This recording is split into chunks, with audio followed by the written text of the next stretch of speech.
Hello दोस्तों, कैसे हो? कल को बेहतर बनाने के लिए आज से लड़ना पड़ेगा।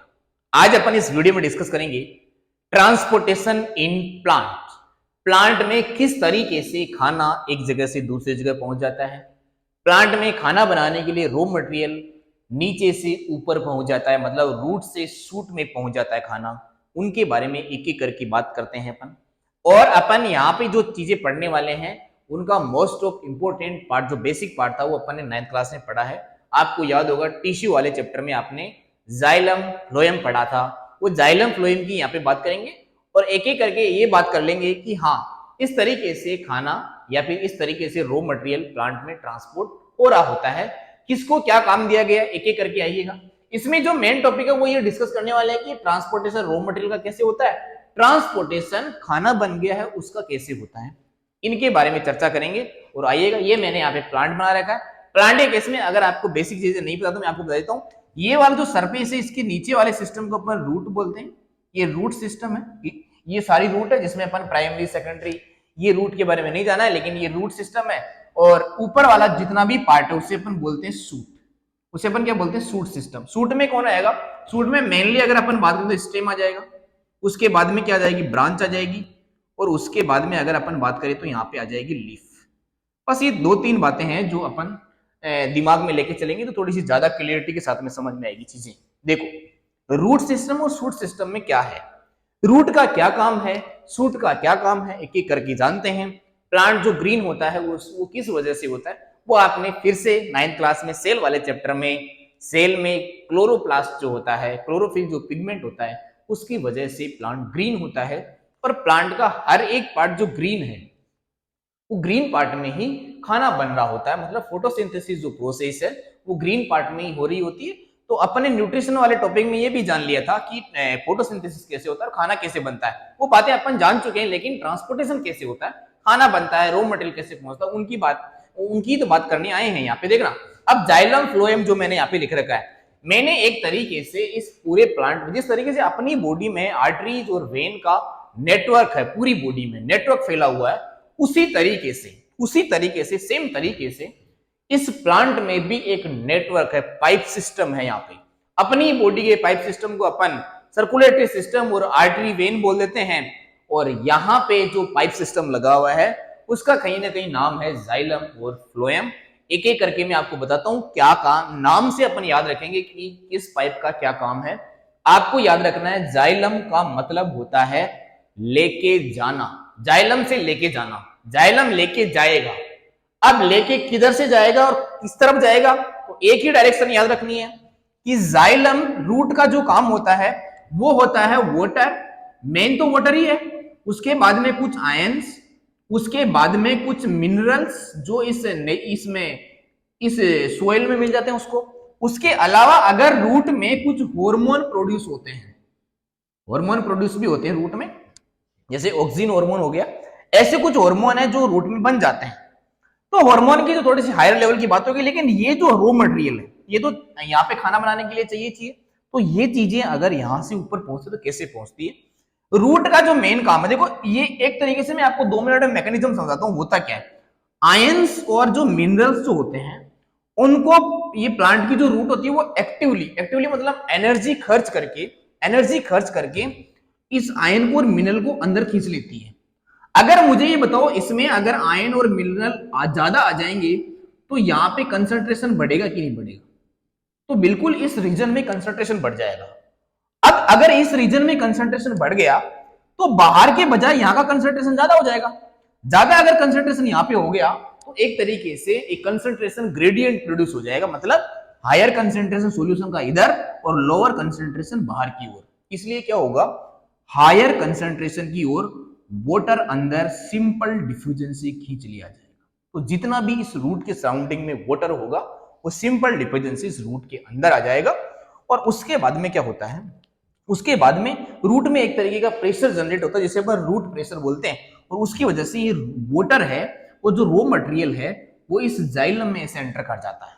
और जब ये जाइलम में एंटर करता है तो आप यहां से याद रखेंगे कि ये रॉ मटेरियल या फिर जो वाटर है वो जाइलम में एंटर करता है।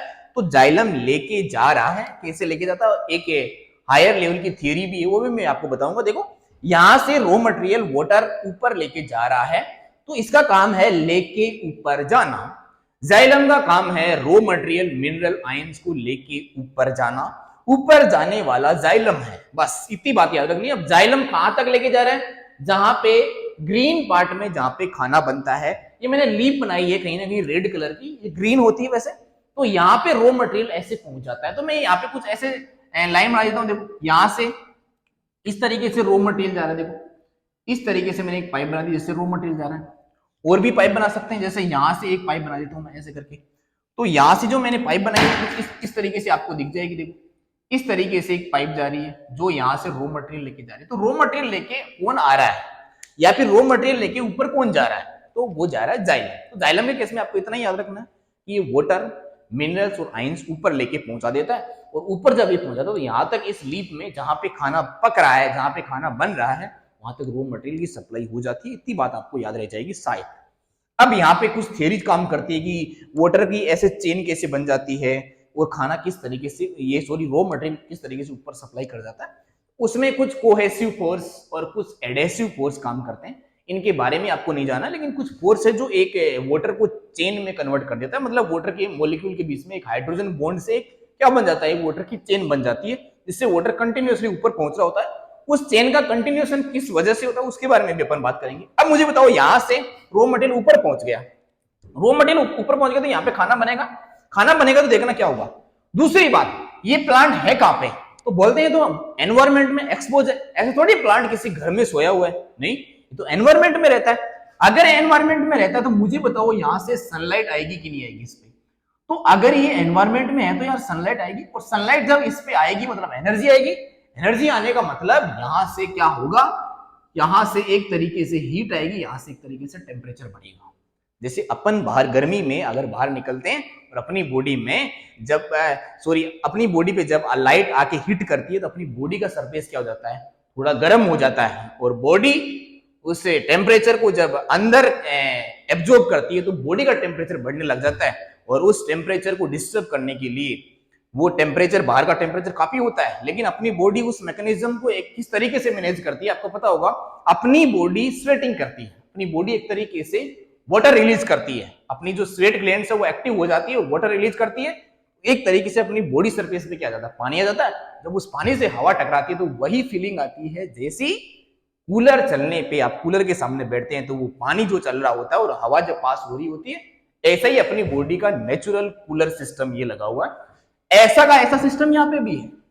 मुझे बताओ, सनलाइट आएगी तो प्लांट ऐसा तो है नहीं कि भाग के किसी रूम में बढ़ जाएगा या फिर रूम में घुस जाएगा, ऐसा तो होगा नहीं। तो जब ये रूम में घुसेगा नहीं तो इसका सरफेस तो गर्म होगा। इसका सरफेस जब यहां से गर्म होगा तो टेम्परेचर बढ़ेगा, टेम्परेचर बढ़ेगा तो इसका इंटरनल टेम्परेचर भी चेंज होगा। उस टेम्परेचर को चेंज होने से बचने के लिए प्लांट क्या करता है, वो प्लांट करता ये है कि वो यहां से वाटर रिलीज कर देता है। और वाटर रिलीज करता तो उसकी सरफेस पे वाटर आएगा, और वाटर आएगा सरफेस पे तो टेम्परेचर फिर से क्या हो जाएगा, मेंटेन हो जाएगा। और ये जो वाटर निकलने की प्रोसेस है ना, ये जो वाटर निकलने की प्रोसेस है, ये ड्रॉपलेट जो बाहर निकलती है वाटर से, लीफ सरफेस से, इस प्रोसेस को अपन बोलते हैं वाटर लॉस। इसे सही लैंग्वेज के फॉर्म में अपन बोलेंगे, सही वर्ड इसका बोलेंगे ट्रांसपीरेशन। क्या बोलेंगे? ट्रांसपीरेशन। तो यहां से क्या होता है भाई, यहां से होता है ट्रांसपीरेशन। अब देखना ट्रांसपीरेशन से हुआ क्या है यार, साइंटिफिक तरीके से जानते हैं। देखो मैं बोलता हूं, मान लेता हूं ये लीफ है, इस लीफ में हुआ क्या है, ये लीफ बना देता हूं मैं ऐसे समझने के लिए, ये लीफ है। इस लीफ की सरफेस पे आई लाइट, लाइट आने से क्या हुआ, वाटर रिलीज हो गया बाहर, तो ये वाटर की ड्रॉप बाहर निकल गई। अब देखो जहां से वाटर की ड्रॉप बाहर निकलती वहां पे कुछ वैक्यूम जनरेट होगा कि नहीं होगा? बिल्कुल वैक्यूम जनरेट होगा। अगर वाटर ड्रॉप यहां से कंटिन्यूअसली हाई टेम्परेचर की वजह से बाहर निकलती जा रही है तो यहाँ पे खूब सारा वैक्यूम जनरेट हो जाएगा। और ऐसा एक लीफ में ही नहीं हो रहा है, प्लांट में कितने सारे लीफ होती है, तो हर एक लीफ में इस तरीके से खाली कैविटी बन जाती है। और खाली कैविटी बनने का मतलब क्या है, यहाँ पे ये जो है, यहाँ पे एयर तो होता नहीं है कि यहाँ पे आगे तुरंत एयर भर जाएगी, वाटर बाहर निकलेगा तो एक तरीके का वैक्यूम जनरेट हो जाता है।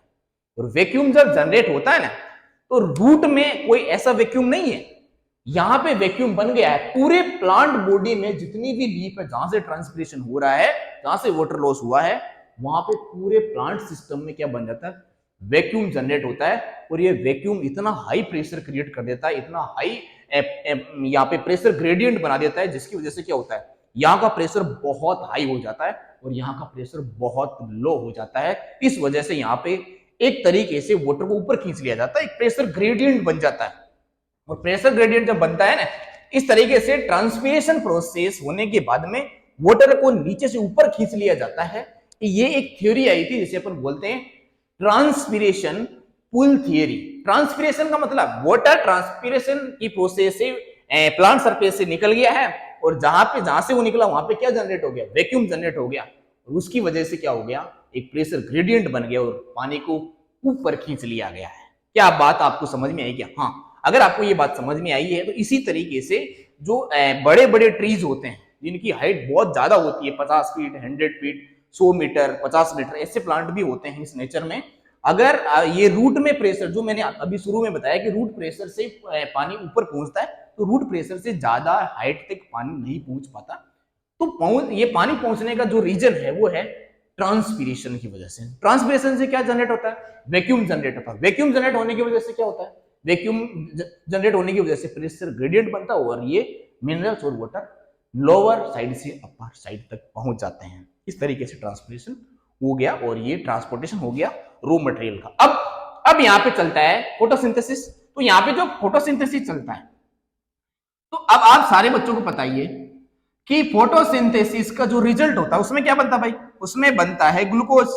अपन ने पढ़ा फोटोसिंथेसिस में ग्लूकोज बनता है फोटोसिंथेसिस, और साथ में क्या बनता है, एक्स्ट्रा अमाउंट में बाई प्रोडक्ट की फॉर्म में ऑक्सीजन बनता है और H2 बनता है। ये है फोटोसिंथेसिस का रिजल्ट। रॉ मटेरियल क्या चाहिए होता है भाई, रॉ मटेरियल ये मैं पूरी रिएक्शन लिख देता हूं, CO2, H2O और इसके ऊपर अपन लिखते हैं सनलाइट। ये लिखते हैं अपन सनलाइट में लिखी, यहाँ पे लिख देते हैं अपन क्लोरोप्लास्ट। तो ये मैंने फोटोसिंथेसिस लिया। अपन इस पे फोकस करेंगे। ग्लूकोज बन गया, ऑक्सीजन बन गया और H2O बन गया। किस रिएक्शन में, फोटोसिंथेसिस रिएक्शन में। फोटोसिंथेसिस रिएक्शन में खाना बन गया। खाना बन गया तो ऐसा तो है नहीं कि खाना इस लीफ में बन के पड़ा रहेगा, नहीं, प्लांट खुद भी खाएगा और प्लांट पूरे नेचर को सप्लाई करेगा। पूरे नेचर को सप्लाई करने का मतलब जो प्लांट पे डिपेंडेंट है, और मोस्ट ऑफ जितने भी ऑर्गेनिज्म है इस नेचर में, वो सारे खाने के लिए इनडायरेक्टली या फिर डायरेक्टली किस पे डिपेंडेंट है, प्लांट पे। तो प्लांट को अगर खाना देना है तो वो फोटोसिंथेसिस के रिजल्ट के बाद में जो खाना मिला है, जो प्रोडक्ट मिला है वही तो देगा। तो ग्लूकोज खाना है, मेन प्रोडक्ट यही है, ये दोनों बाई प्रोडक्ट है और ये आपके लिए बहुत इंपॉर्टेंट है। ऑक्सीजन आप रेस्पिरेशन, ब्रीदिंग प्रोसेस से, वेंटिलेशन प्रोसेस से अपनी बॉडी में इनटेक करते हैं और CO2 को एक्सपोज करते हैं, तो CO2 वापस प्लांट खींचता है। तो एक तरीके का लिविंग सिस्टम के साथ में, मतलब बाकी जो हेटेरोट्रोप्स है, जो खाने के लिए प्लांट्स पे डिपेंडेंट है, वो क्या रिलीज करते हैं, CO2, और प्लांट क्या रिलीज कर देता है फोटोसिंथेसिस प्रोसेस में, ऑक्सीजन। और ये यहाँ से पानी कहां से आ गया, रूट से आ गया, और ये रिएक्शन चलने के बाद में खाना बन जाता है। अब 3 बातें आपको याद रखनी है। खाना किस फॉर्म में बनता है, तो आपको याद रखना है ग्लूकोज। तो ये है फूड फॉर्मेशन, तो ये तो हो गया फूड फॉर्म। क्या ये रॉ मटेरियल लेने के बाद में फूड फॉर्म में हो गया। उसके बाद में बोलते हैं कि खाना बन तो गया, क्या खाना यहां से सप्लाई होगा पूरी प्लांट बॉडी में? बिल्कुल होगा, क्योंकि सभी सेल को जिंदा रहने के लिए एनर्जी चाहिए होती है और एनर्जी सप्लाई करेगा, तो ये खाना एक जगह से दूसरी जगह जाएगा। अब बोलते हैं क्या ग्लूकोज की फॉर्म में खाना आगे जा रहा है? अपनी बॉडी में याद करो, कार्बोहाइड्रेट के डाइजेशन के बाद में ग्लूकोज जो है वो ब्लड में मिक्स होके सेल तक सप्लाई हो रहा होता है, लेकिन प्लांट में ऐसा नहीं है। प्लांट में जो खाना जो ट्रांसपोर्ट जो होता है खाने का, वो होता है सुक्रोज की फॉर्म में। याद रखना है, सुक्रोज की फॉर्म में खाना क्या होता है, फूड ट्रांसपोर्ट होता है। मैं यहां पे लिख देता हूं फूड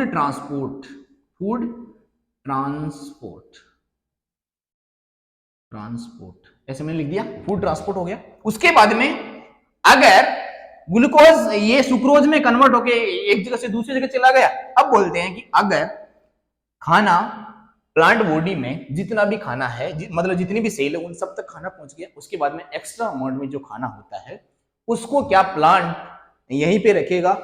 नहीं, उसको वो बाकी ऑर्गेनिज्म को सप्लाई करेगा, तो एज ए फूड सप्लाई करेगा। मतलब एक तरीके से यहाँ पे क्या होगा, स्टोरेज होगा।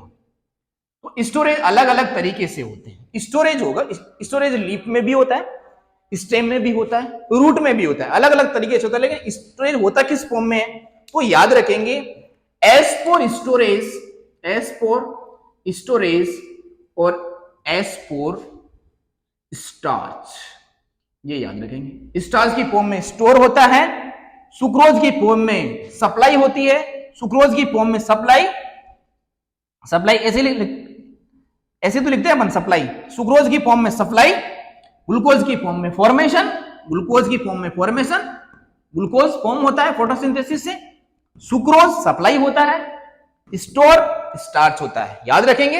हाँ, सारी बातें अगर आपने ध्यान से सुनी है तो आपको ये याद हो जाए। अब बोलते हैं कि ये जो खाना सप्लाई हो रहा है, ट्रांसपोर्ट हो रहा है, वो किसकी हेल्प से होता है, तो वो होता है फ्लोएम की हेल्प से। तो ये एक दूसरी पाइप है। अब दूसरी पाइप को कैसे याद रखेंगे, जाइलम का काम लेके जाना, रॉ मटेरियल लेके जाना, रॉ मटेरियल क्या था, पानी, मिनरल्स, वो सारी चीजें हो गई। हार्मोन बनते हैं तो हार्मोन भी सप्लाई हो जाएगा, इतनी बात याद रख लेंगे। फ्लोएम, फ्लोएम, फ्लोएम का काम है फैला देना। फैलाना किसको है, फैलाना है खाने को, फैलाना है। क्यों फैलाना है, क्योंकि सभी सेल को, सभी लिविंग सेल को खाना चाहिए होता है। नॉर्मल सर्वाइवलेंस के लिए, सर्वाइव करने के लिए सभी सेल को क्या चाहिए होता है, खाना चाहिए होता है। खाने को फैलाने का काम फ्लोएम करता है। तो फ्लोएम देखो, फ्लोएम हर एक डायरेक्शन में सप्लाई करेगा, ऊपर नीचे, साइड बाय साइड, और इधर रूट को भी खाना आएगा, क्योंकि रूट में फोटोसिंथेसिस थोड़ी होता है। तो रूट को खाना सप्लाई भी किससे होता है, फ्लोएम से ही होता है। तो फ्लोएम का काम क्या है, खाने को फैला देना। जाइलम का काम है रॉ मटेरियल को लेके जाना। क्या इतनी बात तुम्हें समझ में आई? अगर इतनी बात समझ में आई तो यहां से एक बात और सुनेंगे आप, मुझे बताना जाइलम का जो डायरेक्शन है वो कितनी डायरेक्शन है। तो आपका आंसर होना चाहिए कि डायरेक्शन तो एक ही है इसकी, जाइलम की तो एक, ये सिर्फ नीचे से ऊपर ही तो लेके जा रहा है। तो ये एक तरीके से यूनिडायरेक्शनल मूवमेंट हो गई इसकी। तो अपन याद रखेंगे यहाँ पे जाइलम के केस में अपन याद रखेंगे कि जाइलम जो है वो करता है यूनिडायरेक्शनल मूवमेंट। यूनिडायरेक्शनल मूवमेंट करता है कौन, जाइलम। यूनिडायरेक्शनल मूवमेंट किसकी है, जाइलम की। उसके बाद में फ्लोएम, मुझे बताओ अगर आप सही से इस कॉन्सेप्ट को समझ गए हैं तो फ्लोएम का काम है पूरी चारों ओर, हर एक डायरेक्शन में खाने को फैला देना। तो अपन फ्लोएम का काम याद रखेंगे कि वो मल्टी डायरेक्शनल होता है। सच बात तो ये है, लेकिन एनसीईआरटी में क्या लिखा हुआ है, एनसीईआरटी में ये लिखा हुआ है कि फ्लोएम का जो डायरेक्शन होता है वो दो ही डायरेक्शन होता है, उसे बाई डायरेक्शन बोलते हैं। दो के लिए अपन बाई या फिर डाई यूज करते हैं, अपन यहाँ पे लिखेंगे बाई डायरेक्शन। बाई डायरेक्शन इस पर्सपेक्टिव में बोल दिया गया है कि एक तो ये खाना ऊपर फैला देता है और एक ये खाना नीचे पहुंचा देता है, नीचे फैला देता है। ऊपर फैलाने का काम, नीचे फैलाने का मतलब क्या हो गई, एक डायरेक्शन दूसरी डायरेक्शन। तो क्या बोलेंगे, फ्लोएम के केस में अपन याद रखेंगे कि ये कैसा होता है, ये होता है बाई डायरेक्शनल होता है। ये कैसा होता है, इसे अपन याद रखेंगे, ये बाई डायरेक्शनल है। दोनों केस आपको याद रखने हैं, सीधे एमसीक्यूज में या फिर मेंस द कॉलम में क्वेश्चन पूछा जा सकता है। इसके अलावा आपको सारी बातें जो है वो समझ में आई होगी, और जो भी है, जो भी चीजें एक जगह से दूसरी जगह जा रही हैं वो कहीं ना कहीं आपको समझ में आ रहा होगा कि वो सिंपल डिफ्यूजन से जाती है। सिंपल डिफ्यूजन का मतलब बेटा यही है कि एक अगर कोई लिविंग सिस्टम है और उसमें अगर कंसंट्रेशन होगा, भाई लिविंग सिस्टम में कोई ना कोई रिएक्शन होने के लिए कोई ना कोई कंसंट्रेशन होगा। इस लिविंग सेल के बाहर भी तो कुछ कंसंट्रेशन होगा, अंदर कंसंट्रेशन है, बाहर कंसंट्रेशन है। अगर यहाँ पे कंसंट्रेशन ज्यादा है, मतलब सॉल्यूशन में सोल्यूट का अमाउंट ज्यादा है, तो यहाँ की कंसंट्रेशन बढ़ेगी। और ज्यादा कंसंट्रेशन क्या करता है, ज्यादा कंसंट्रेशन बाहर से वाटर खींचता है। अगर यहाँ पे किसी और आयन की यहाँ पे कमी है और यहाँ पे बाहर सराउंडिंग में ज्यादा है, तो कोई भी चीज इस नेचर में किधर से किधर जा रही होती है। कोई भी चीज इस नेचर में, पूरे नेचर की बात करेंगे तो इस नेचर में कोई भी चीज हायर टू लोअर ही जा रही है। अगर किसी के पास में ज्यादा पैसे हैं तो वो किधर जा रहे हैं, कम पैसे वालों की ओर। अगर किसी के पास में ज्यादा एनर्जी है तो किधर जा रही है, लो एनर्जी की ओर। अगर हवा का प्रेशर कम है तो किधर से हवा किधर चलती है, हाई प्रेशर से लोअर प्रेशर की ओर। वाटर का फ्लो है वो किधर से किधर जाता है, हाई टू लोअर जाता है। किसी पर्सन के पास में ज्यादा नॉलेज है तो वो क्या कर रहा होता है, वो कम नॉलेज वाले पर्सन को क्या दे रहा होता है, ज्ञान दे रहा होता है। तो क्या है, हर एक जगह हायर टू लोअर होता है। तो ये जो सिंपल डिफ्यूजन है, इसमें एनर्जी का यूज नहीं होता है। देखो इसमें एनर्जी का यूज क्यों नहीं हुआ, क्योंकि एनर्जी का यूज तो तब होगा ना जब अपन किसी के अपोजिट डायरेक्शन में काम करेंगे। जैसे मैं तुम्हें ये बोलूं कि यहाँ पे यहाँ पे रूट में कंसंट्रेशन पहले से ही ज्यादा है, तो यहाँ से आयन मिनरल को अंदर लेने के लिए क्या करना पड़ेगा, एनर्जी का यूज करना पड़ेगा ना। तभी मैंने बोला आयंस और मिनरल्स एक एक्टिव प्रोसेस। एक्टिव प्रोसेस का मतलब क्या है, एक्टिव प्रोसेस का मतलब है यहाँ पे एटीपी का यूज होगा। तो एटीपी का यूज होगा तभी आयंस और मिनरल्स प्रेशर ग्रेडियंट के अपोजिट, मतलब यहाँ पे पहले से आयन ज्यादा है फिर भी यहाँ पे आयन का कंसंट्रेशन कंटिन्यूसली बढ़ाया जाता है ताकि सिंपल डिफिशिएंसी वाटर अंदर एंटर कर सके। तो हर एक जो खाना सप्लाई हो रहा है, वाटर सप्लाई हो रहा है, रॉ मटेरियल सप्लाई हो रहा है, सारी चीजें कैसे हो रही है, सिंपल डिफिशिएंसी हो रही है। और जो यहाँ पे ट्रांसपिरेशन होता है वो यहाँ से एक ओपनिंग होती है, मैंने आपको बताया था ओपनिंग जो होती है प्लांट में जो लीफ में, उसे अपन क्या बोलते हैं, उसे अपन बोलते हैं स्टोमेटा। उसे अपन स्टोमेटा बोलते हैं, जो एक तरीके से गार्ड सेल होती है और उस गार्ड सेल में बीच में जो ओपनिंग होती है उसे अपन स्टोमेटल पोर बोलते हैं। वहीं से ऑक्सीजन, CO2 और वाटर एक्सचेंज हो रहे होते हैं नेचर के साथ में या फिर सराउंडिंग के साथ में। क्या इतनी बातें समझ में, इतनी बातें समझ में, तो ट्रांसपोर्टेशन प्लांट में यही होता है। तो मैंने रॉ मटेरियल, ये फूड और अदर सब्सटेंसेस के बारे में मैंने आपको बता दिया। अदर सब्सटेंसेस मतलब आयंस हो गया, मिनरल्स हो गए, सारी चीजें, हार्मोन हो गया, ये सारी चीजें इस तरीके से प्लांट में ट्रांसपोर्ट हो रही होती है।